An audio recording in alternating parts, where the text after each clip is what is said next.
attendance for today. Alright. Okay, last time dalam reflection ada yang bertanya atau ada yang masih belum faham mengenai the reaction atau the actions of antibodies. So I would like to address this issue by re-explaining the different mechanism of antibodies. Ya, sebab ada yang memang dia kata isu dia ialah nak compare types of antibodies tu dia tak berapa sure. Okay, sekejap ya. Saya stop student base dulu.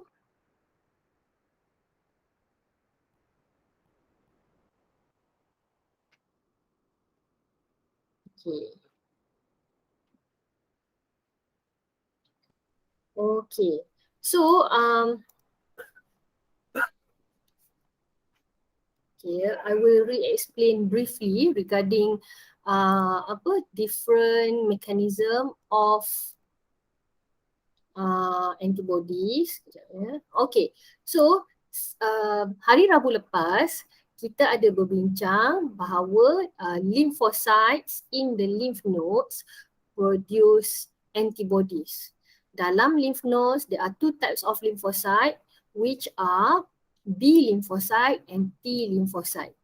B lymphocyte is the one that produce antibodies.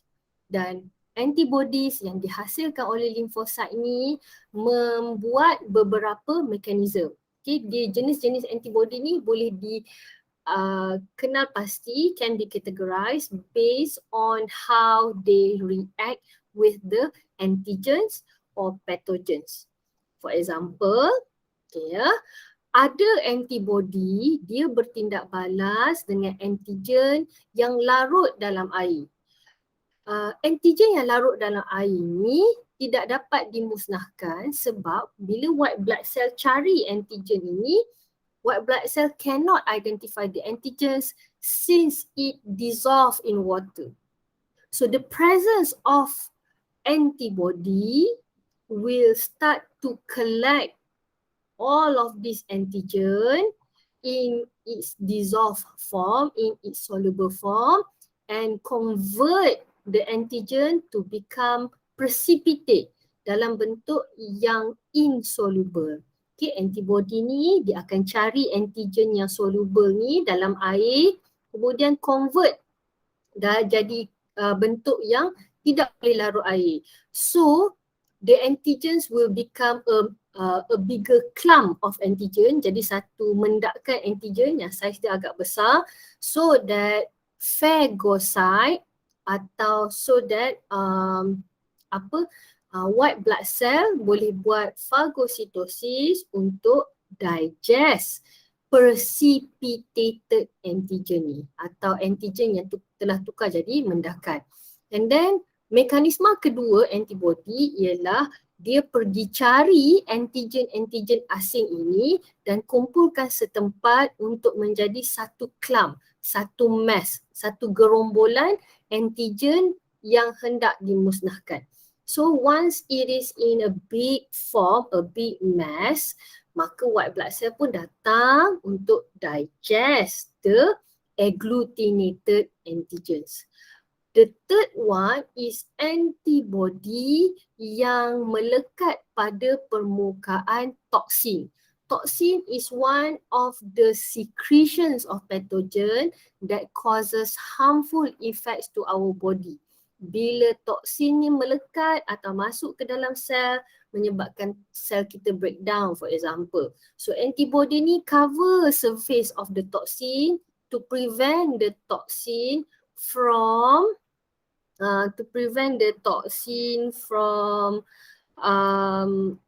entering the cells in our body.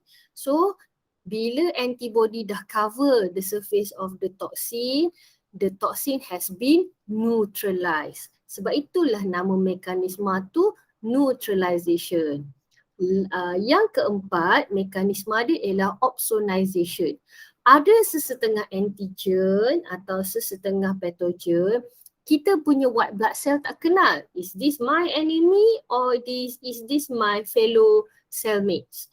So bila dia tak kenal, maka antibody itu akan melekat pada antigen atau patogen dan menjadi sort of marker, jadi tagging kepada white blood cell atau phagocyte untuk dah kenal dan boleh buat fagositosis, digest the antigen atau patogen. Mekanisme yang terakhir, mekanisme yang kelima ialah lysis. Yang ada sel warna hijau nampak terpecah tu.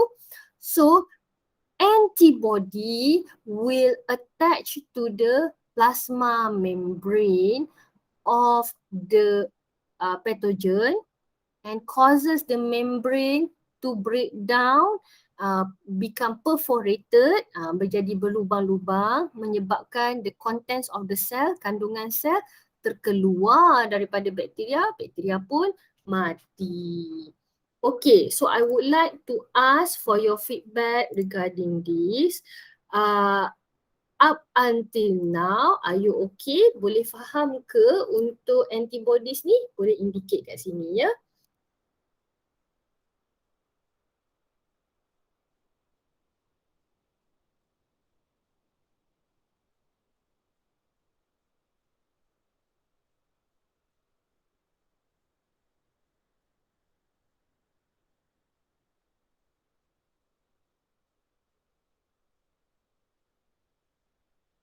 Oh, show response. Okay, bagaimana dengan yang lain-lain?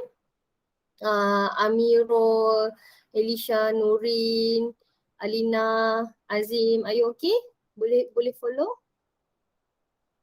Okay, kalau middle pun saya faham lah. Oh, Ashraf belum lagi. Oh, Ashraf belum faham lagi ya. Okay. Noted. Dah beralih. Okay. Tak apa. Teruskan. Okay, I give you another minute. Lepas tu kita tengok anti-serum pula ya.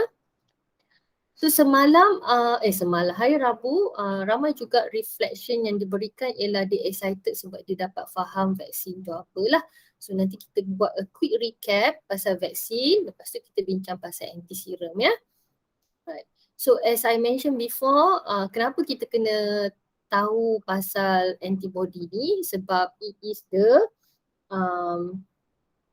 initial knowledge atau knowledge yang awal sebelum kita bincang pasal vaksin dan juga sebelum kita bincang pasal immunity. Sebab immunity ni basically menunjukkan kalau kita adalah immune kepada sesuatu penyakit, bermaksud antibody dalam badan kita untuk melawan penyakit tersebut pada tahap yang tinggi, menyebabkan kalau penyakit atau kuman tu masuk badan kita, kita kurang sakit. Kita kurang sakit the adverse effects tu kurang lah. Walau effects dia mungkin paling kuat demam saja. Atau kalau kena chickenpox yang mild saja. Tak adalah sampai bintat tu tak nampak muka dan sebagainya ya. So ini yang kita discuss sebelum kita break last Wednesday, iaitu graph vaccination lah. So untuk vaccination kita menerima suntikan patutlah saya on camera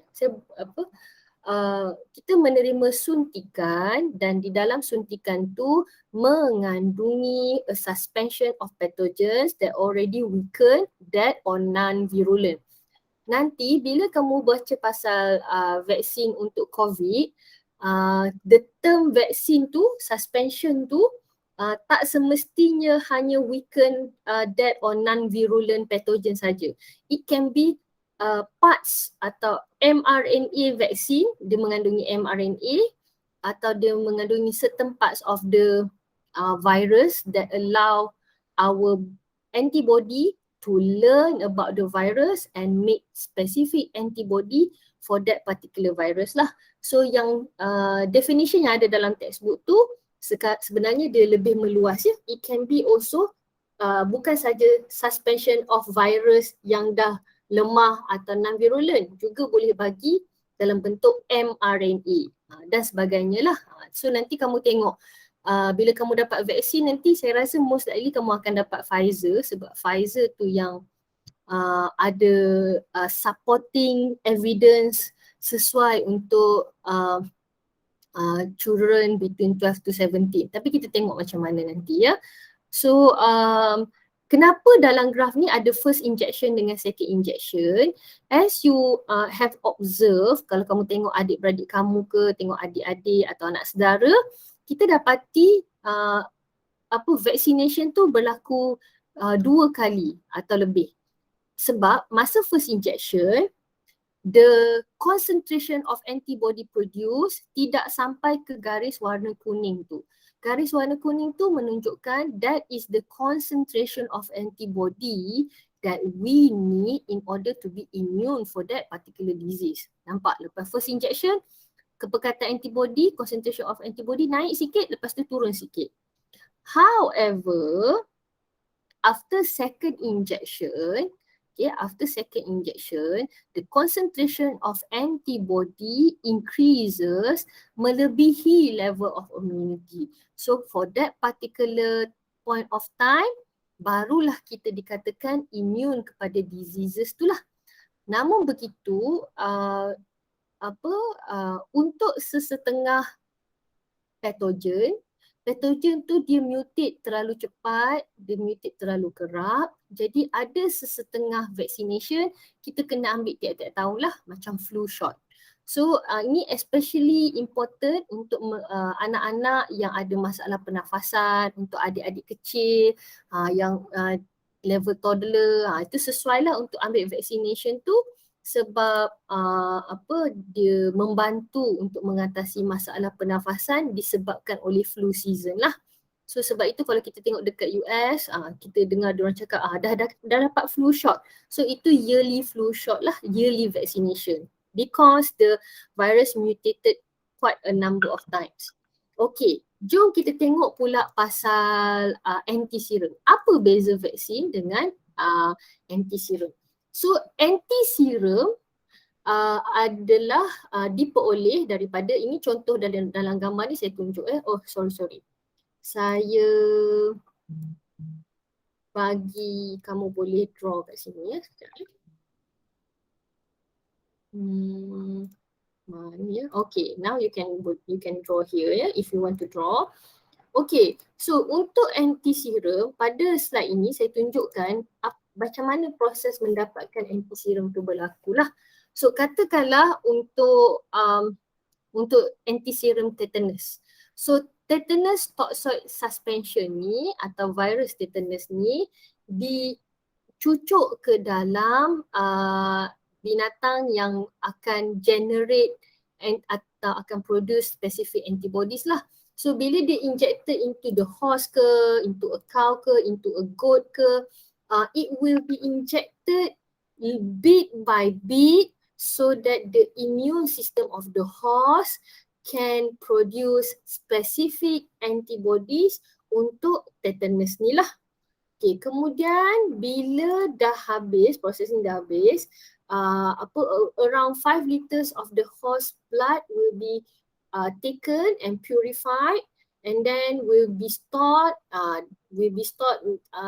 dalam freezer. Bila ada keperluan barulah injected into risky individual. So kenapa graf dia macam tu?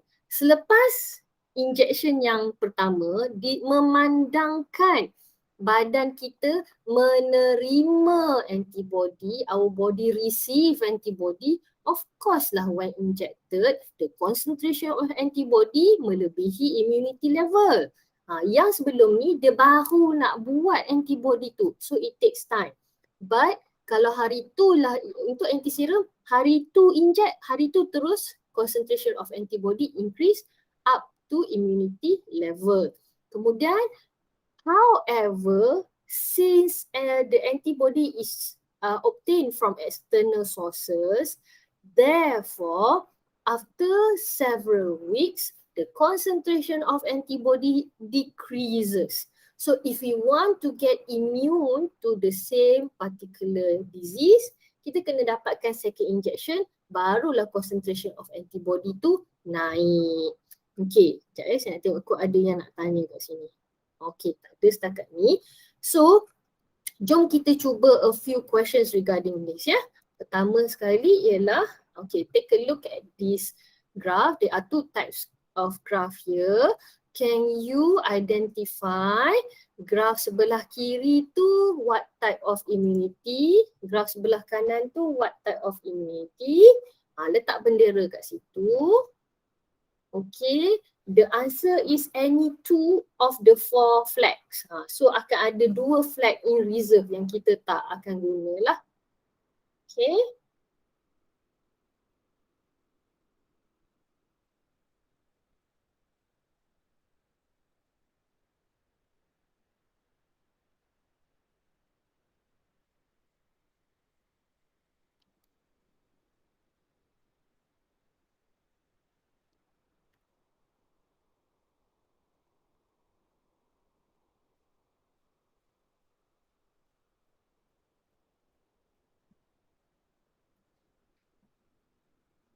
Okay, so we can see here, okay, macam-macam most of you graph sebelah kiri tu dia cam dah.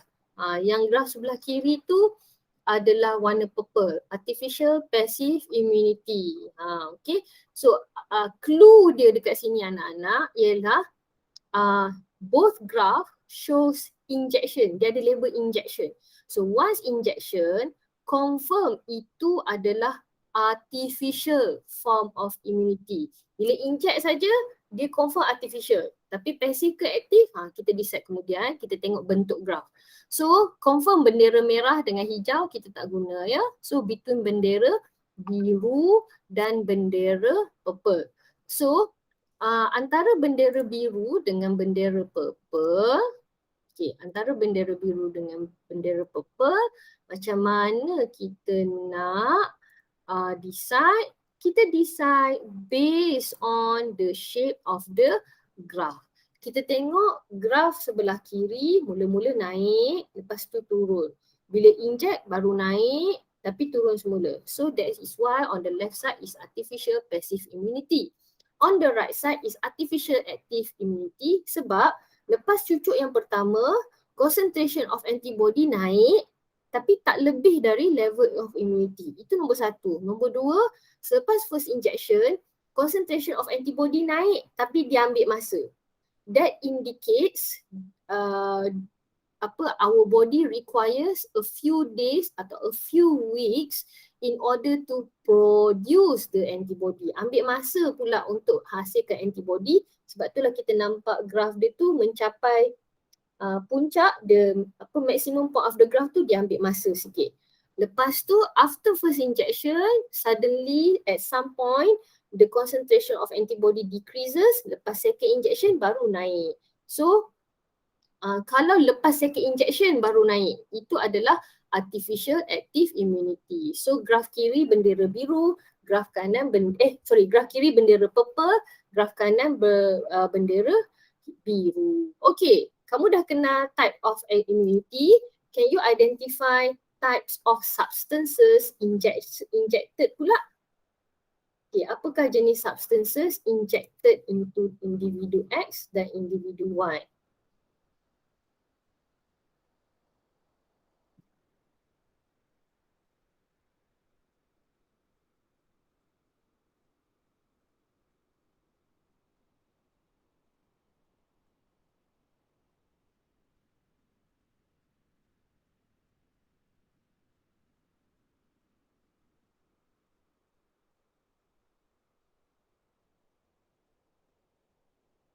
Alright, very good. Okay, so on the left side, individual X, dia dapat suntikan anti-serum, but individual Y, dia dapat suntikan vaksin. Very good. Okay, very good. Kenapa bukan antibiotik? Antibiotik adalah bahan kimia yang dihasilkan oleh bakteria dan juga fungus to kill other bacteria. So antibiotic is a chemical substance. Kalau kita sebut pasal immunity, we are talking about antibody concentration. Antibody ni is an organic substance. Okay, dia berbeza ya.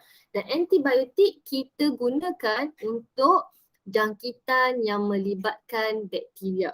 Kalau jangkitan melibatkan virus, no, kita tak boleh guna antibiotik. Okay?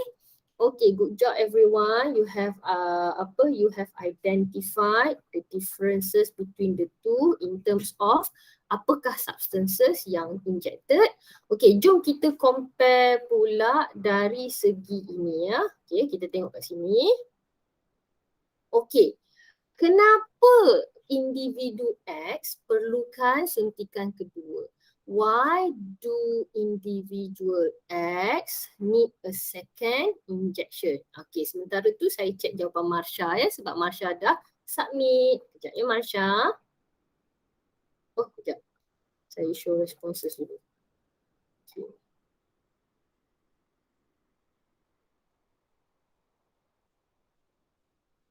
Okay, good job Marsha.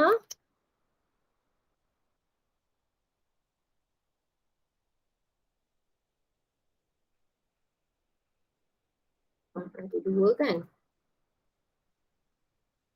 Tak, maka ada dua. Maka ada dua.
Let me see your responses here. Sebentar ya.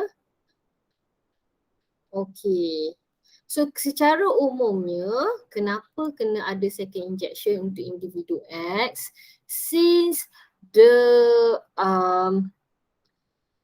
individu X, okay, since individu X, dia receive vaksin, dia tak produce vaksin, vaksin pula antibody. So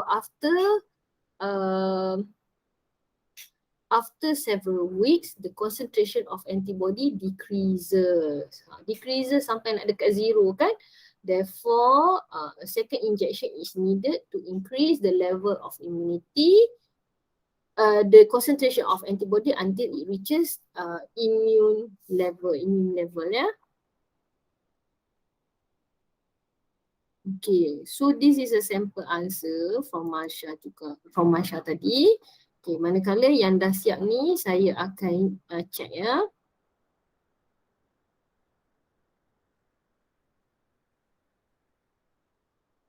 Okay.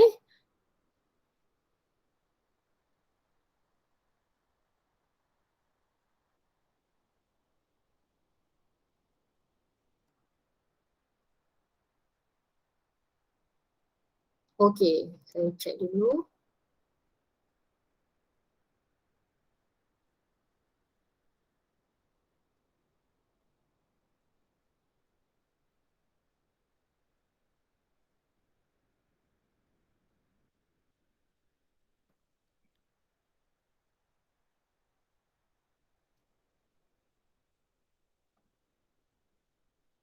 Okay.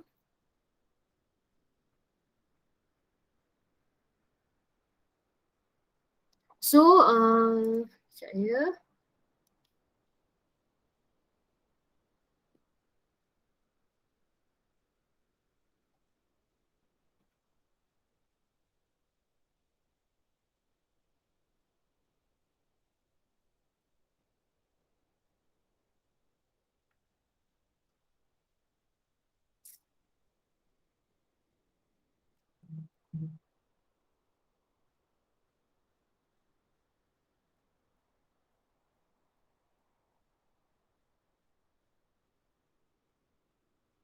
Okay, good. Ashraf?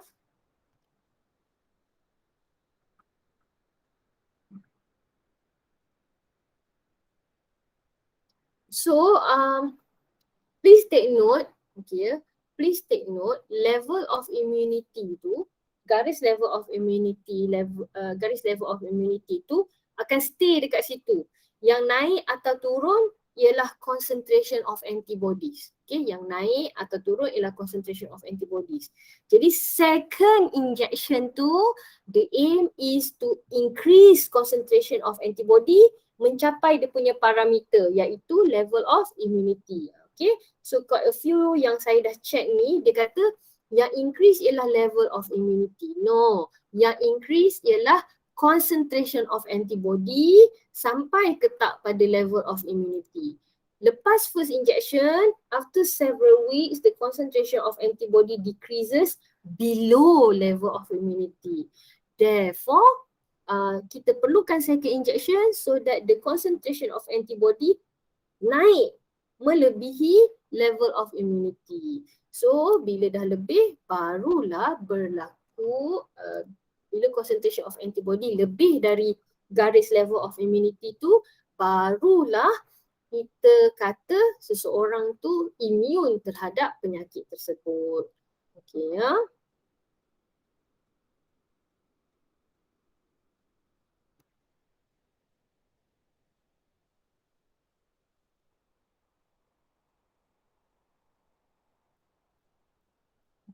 Okay. Next, sekejap ya. Okay, I would like to share with you a bit of nak kata maklumat tambahan. Kenapa dalam perbincangan masa kini ada dibincangkan possibility untuk dapat third dose. Kenapa ada sesetengah negara bagi rakyat dia third dose, malahan di negeri Sarawak sekalipun diorang tengah consider untuk bagi third dose, bagi dos pada kanak-kanak dan bagi third dose kepada orang dewasa. Malahan di Indonesia pun dia punya health workers mostly dah dapat injection third dose ya. Sekejap saya tukar dulu.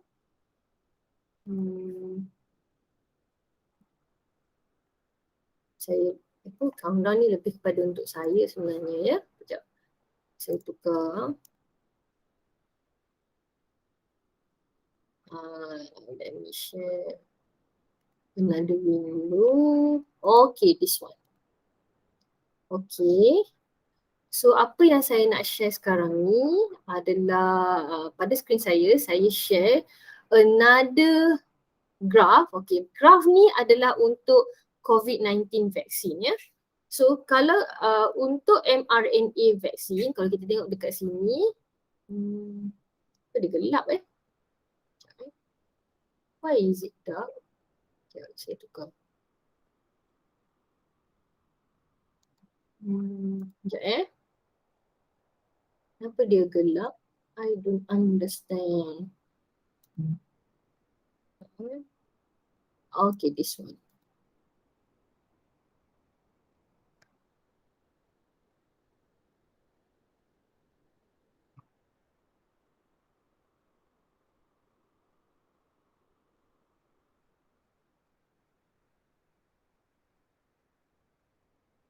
Kenapa dia gelap Okay. Why Memang dekat kamu punya skrin pun gelap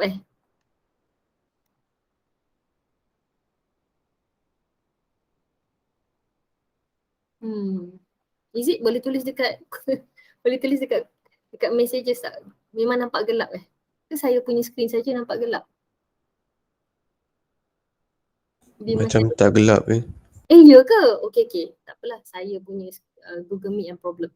Okay, thank you for your response. So untuk kes COVID vaksin ni, kalau kamu perasan, ini untuk Pfizer ya. So untuk mereka yang dapat suntikan Pfizer, dia punya space between the first between the two injections tu, dia punya space tu dekat-dekat. So walaupun selepas suntikan vaksin yang kali pertama dengan kali kedua tu, kepekatan antibody, production of antibody increases, so causing the concentration of antibody increases. Tetapi kalau kamu tengok kat situ, after some time, the concentration of antibody menurun. So that is why a third immunization atau third dose is suggested, especially selepas 8 bulan dapat second dose tu, dicadangkan untuk mendapat third dose of injection so that it will produce secondary immune response. So basically nak kata untuk vaksin COVID-19 ni, the first two injection tu lebih kurang efek dia sama macam first injection dalam graf yang kita tengok tadi. Selepas dapat third injection, selepas satu sela masa yang lama, selepas third injection, barulah kita dapat graf macam suntikan kedua yang kita tengok dalam graf tadilah. Dan 3 kali vaccination ni, 3 dos ni bukanlah satu perkara yang baru. Kalau kamu perasan pada adik-beradik kamu atau mungkin kamu ada anak saudara ke, ada baby-baby ke, there are certain immunization memang lebih dari 2 kali. Macam vaccination untuk diphtheria, polio dan sebagainya lah. Dia 3 kali dos dia. So that is the difference lah between imunisasi yang kita kita belajar konsep dekat sini dengan imunisasi yang dalam real life ada variety juga. Ada yang 2 dos dah cukup, ada yang perlukan sampai third dose. Okay. Yeah. Okay. So berbalik kepada yang ini, okay, good job everyone. I hope you can understand the difference between immunity level dan juga concentration of antibody. Apakah kaitan dia? Immunity level tu apabila concentration of antibody sampai ke tahap immunity level tu ya. Okay, so itu individu X. Kenapa individu Y pula perlu second injection? Can you explain why individual Y requires second injection?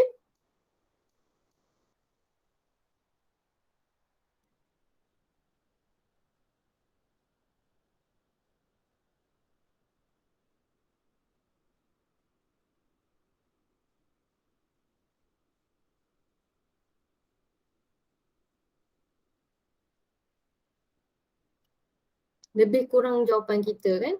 Lebih kurang dengan jawapan kita tadi.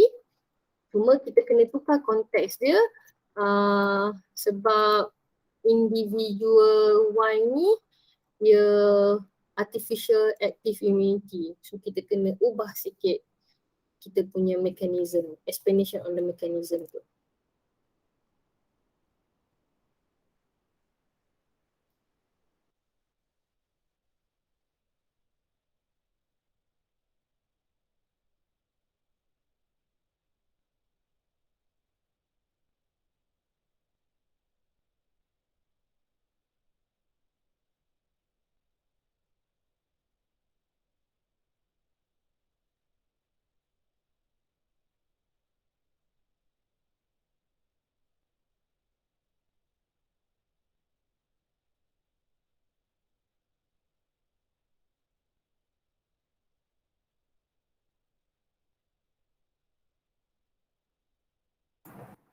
Okay, so I agree with you. Okay, ada yang start dengan sebab lepas first injection, concentration of antibody produced does not reach the level of immunity. Yes, I agree with you. Kasrina jawab begini. Okay, Amar juga dia memberikan konteks yang berbeza, tetapi maksud dia lebih kurang sama ya. Because the first injection does not give immediate protection. Why? Because the concentration of antibody produced is still below the immunity level. Okay, I understand your point of view ya Amar. Okey, bagaimana pula dengan Humaira? Humaira juga, Humaira dia terus explain dari sudut kenapa terus explain dari sudut second injection tu lah.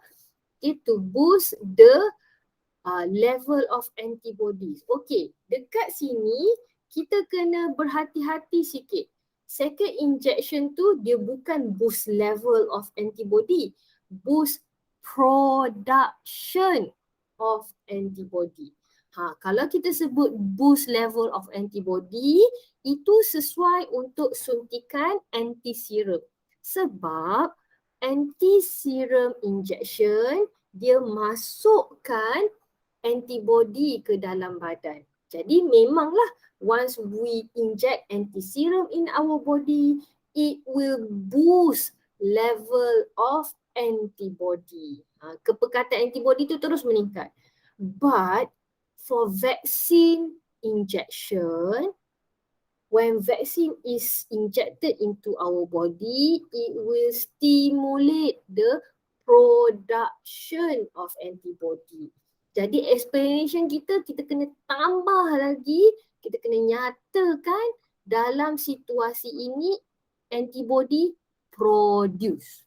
Okay, so second injection is needed to boost atau to increase the production of antibody supaya melebihi atau so that the concentration of antibody is at level of immunity. Alright? Kita kena sebut production tu ya. Production tu yang memberikan jawapan kita different context. Kalau kita sebut anti-serum, kita kata boost concentration of antibodies. Tak ada production memang betul sebab anti-serum dia bagi terus kepada kita antibody. Right? Okay.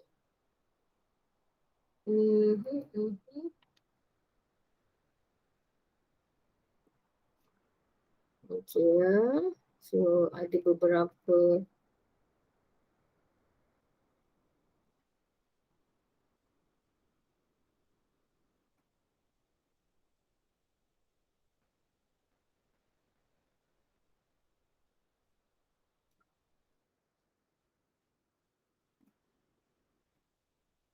saya punya komputer dia macam kurang responsif pula. Okay, untuk Amir, tambah sikit ya. After the first injection, the concentration of antibody, the antibody level. Macam antibody level tu kurang sesuai. Mungkin kata concentration of antibody does not reach level of immunity. Sikit lagi ya, Amir. Sikit lagi.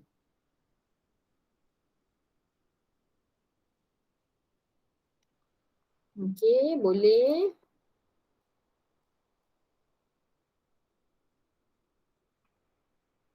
Okay, boleh.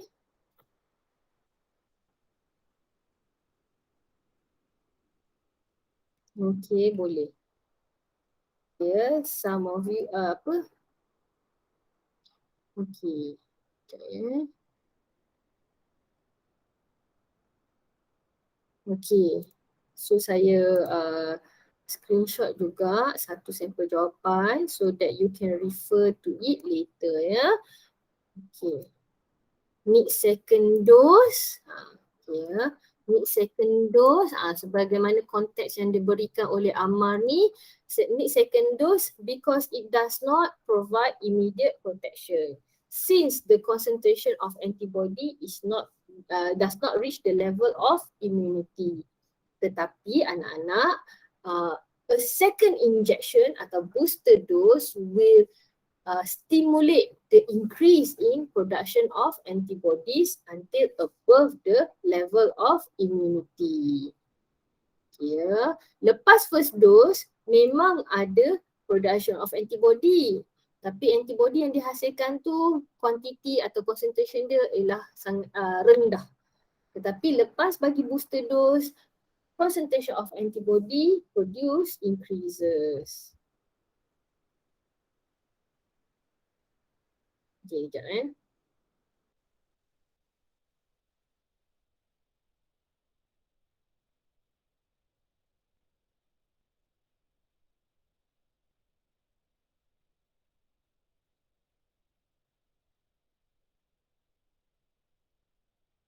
Okay, next kita tengok pula satu lagi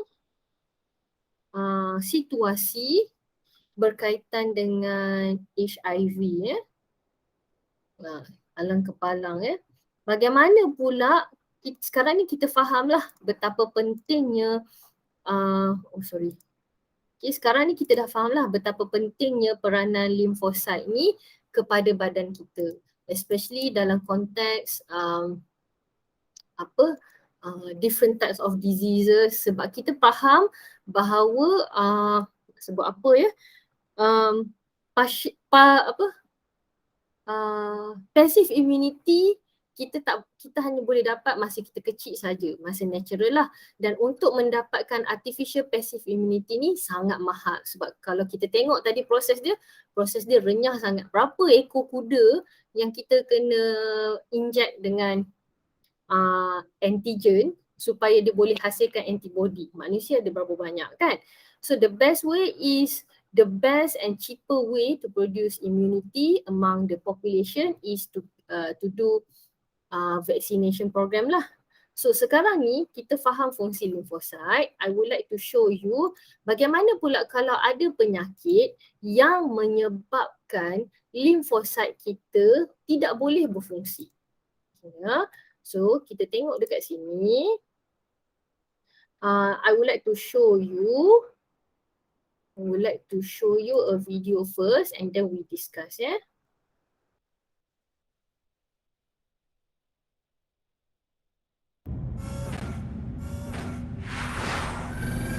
When a virus winds up inside the body, it's usually met with a furious onslaught from the immune system.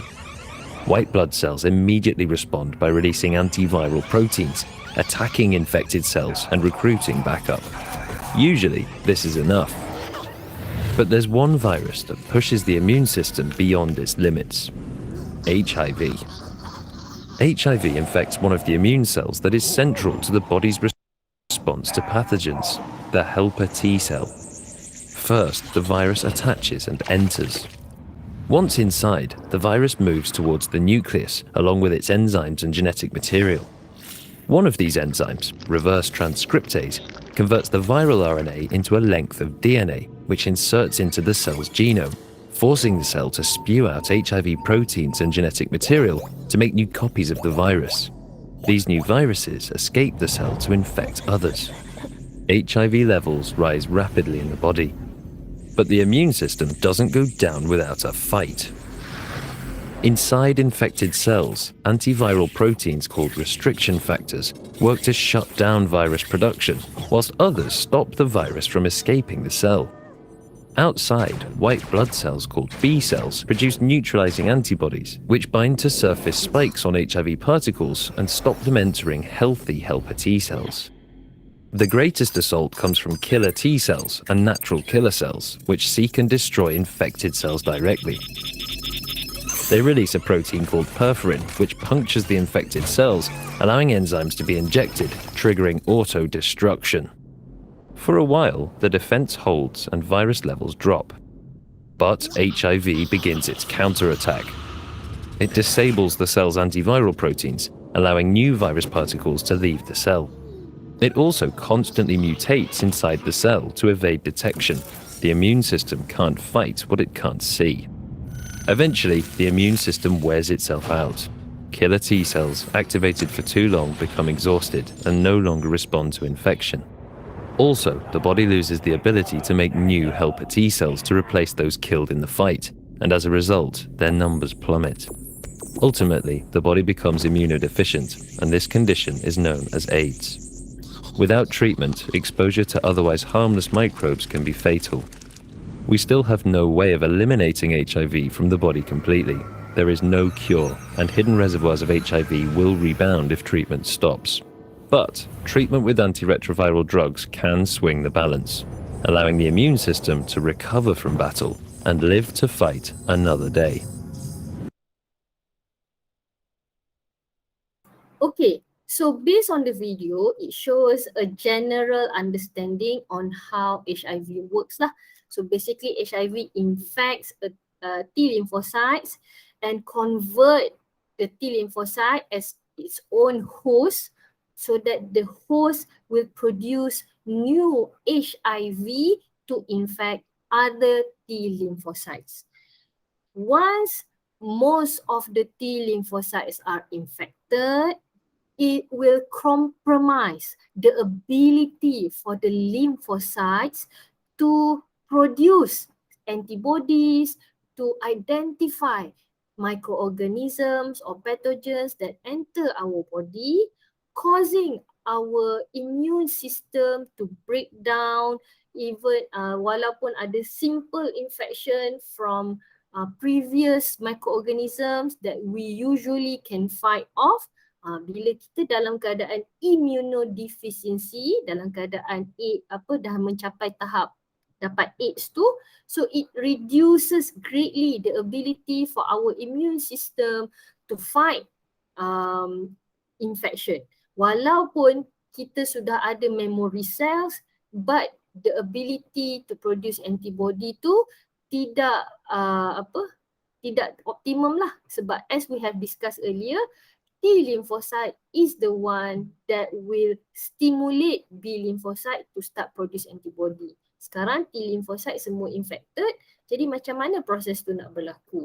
So based on your understanding of the video, here is a sample question regarding how HIV infection can cause someone to suffer from AIDS.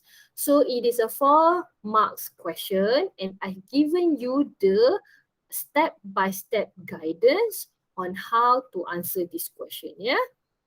Okay.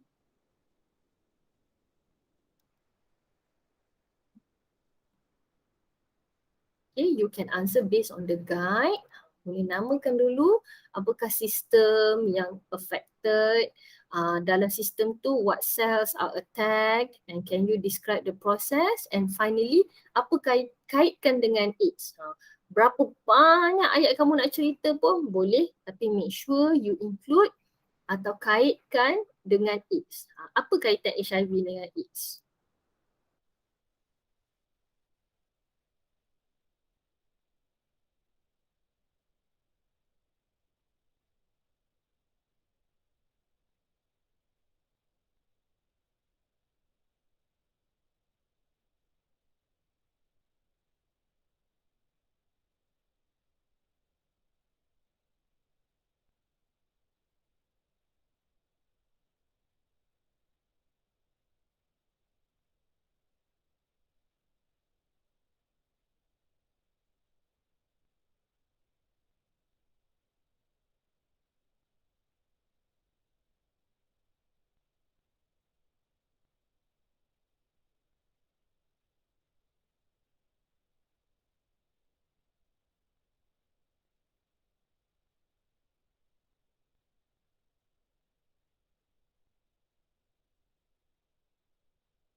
Okay, okay, bagus. Okay, so mula-mula yang affected ialah immune system lah. Nombor 2, cells that are attacked are T lymphocyte. Very good. Okay ya.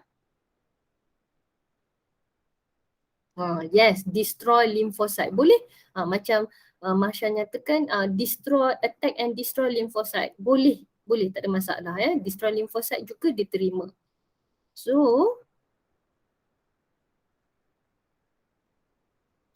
Bila T lymphocyte are destroyed, apa yang tidak boleh berlaku? Kan kita dah belajar sebelum ni, lymphocyte ni fungsi dia apa? So sekarang lymphocyte dah tak ada, kita negatifkan keadaan tu. We can no longer buat apa bila tak ada T lymphocyte ya. Sekejap, storekan sikit gambar ni.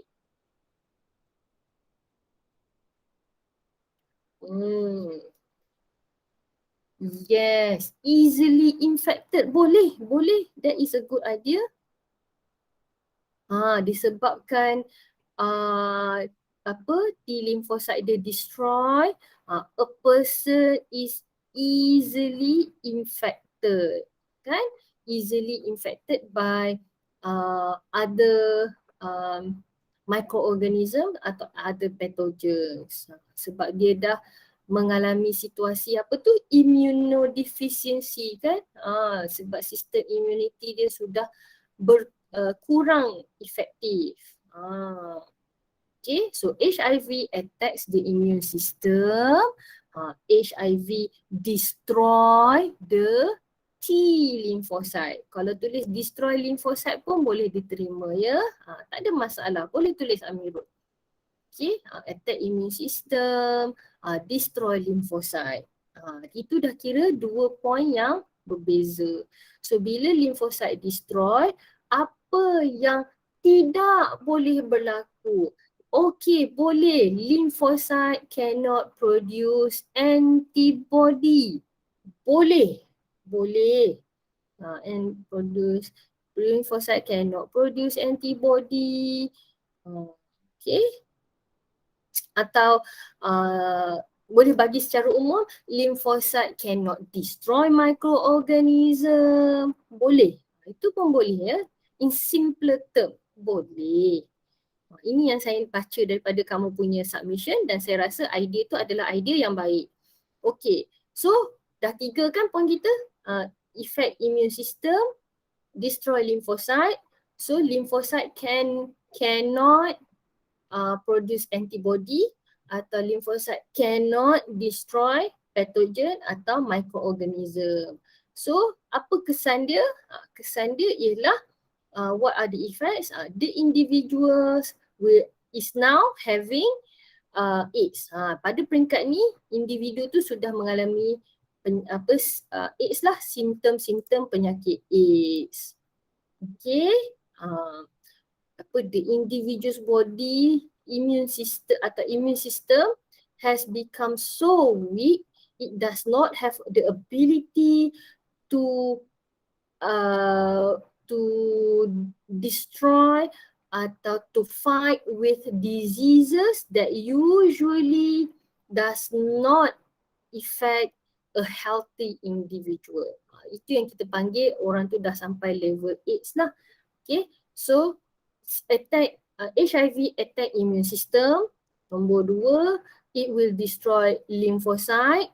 Nombor 3, lymphocyte can no longer destroy pathogen atau microorganism, or lymphocyte can no longer produce antibodies. Nombor 4, that particular individual is now having AIDS. Individu tu dah mengalami AIDS lah. So the individual's body can no longer fight diseases that usually does not causes harmful effects towards other individuals that are healthy atau normal. Apabila seseorang itu mengalami AIDS, sistem pertahanan badannya kan anak-anak tidak boleh lagi melawan penyakit yang kalau dekat orang biasa, orang tu tak sakit teruk atau orang tu tak ada simptom penyakit pun. Tapi sebab sistem keimunan orang ada AIDS ni sangat lemah, kena jangkitan virus bakteria biasa-biasa pun dia jadi sangat teruk lah. Okay. So I think I will have to check your answers here separately. Nanti saya akan respon dalam bentuk saya akan respon dalam bentuk, saya akan bagi dalam dalam PDEC ni dia ada satu lagi link selain daripada PDEC takeaways, dia ada reflect and review.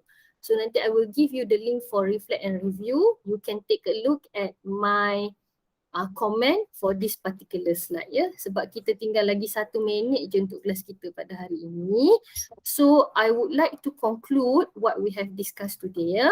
Hari ini kita dah discuss mengenai mechanism for antibody, how does it work, apa beza agglutination, apa beza opsonization, precipitation dan sebagainya. And then we did a quick recap about how vaccine works, and we have also differentiate between the graph of artificial active immunity dan artificial passive immunity. Dan akhir sekali kita dah tengok macam mana HIV menyebabkan seseorang itu dapat AIDS pula. Nanti I will share with you one sample answer. Mula saya nak ambil tapi tiba-tiba dia tukar ayat pula. Jadi saya tunggu, saya bersabar dululah, tunggu ya. So I would like to get your reflection for today's class. What do you think of today's class? Ada tak lagi part-part yang perlu explanation tambahan? Tulis dekat what was hard ya. Nanti saya akan address the issue lah. Okay.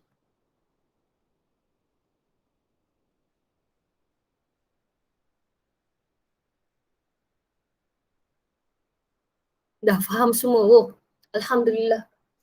Yes, that is great.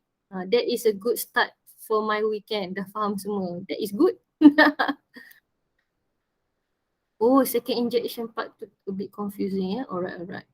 Yes, question about vaccine.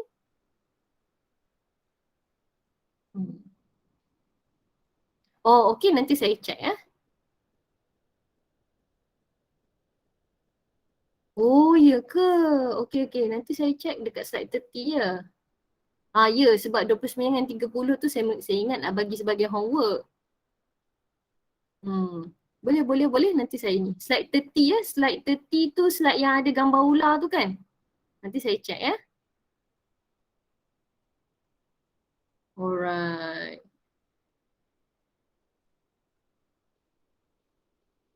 Okay. Sebab saya skip slide 30 dengan 29. Sebab nak terus masuk ni. Okay. Nanti saya check ya. Oh, kejap. Yes. Ada soalan lagi? Kejap ya.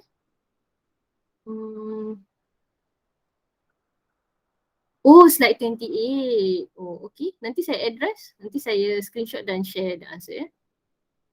I see. Oh. Slide 28. Okay. Maknanya soalan pasal individual Y punya second injection tu ya? Right. Oh, okay. Second and third dose. Oh, pasal second and third dose ya? Alright. Okay, yang lain tak ada apa ya. Okay, nanti saya check ya slide 28 dengan pasal second and third dose tu. Okay, that is all for today. I will convert this slide back into student pace. Dan if you nanti jawapan untuk slide 32 dan saya perasan ada yang dah jawab pun slide 39 dengan 30 tu saya akan semak ya. So that is all for today. Thank you so much for coming. Thank you for your responses. Happy weekend everyone. Sekian wabillahi taufiq wal hidayah. Assalamualaikum. See you next week. Waalaikumsalam. Thank you teacher. You're welcome. Thank you, teacher. Waalaikumsalam. Thank you, Teacher. teacher. You're welcome. Thank you, teacher.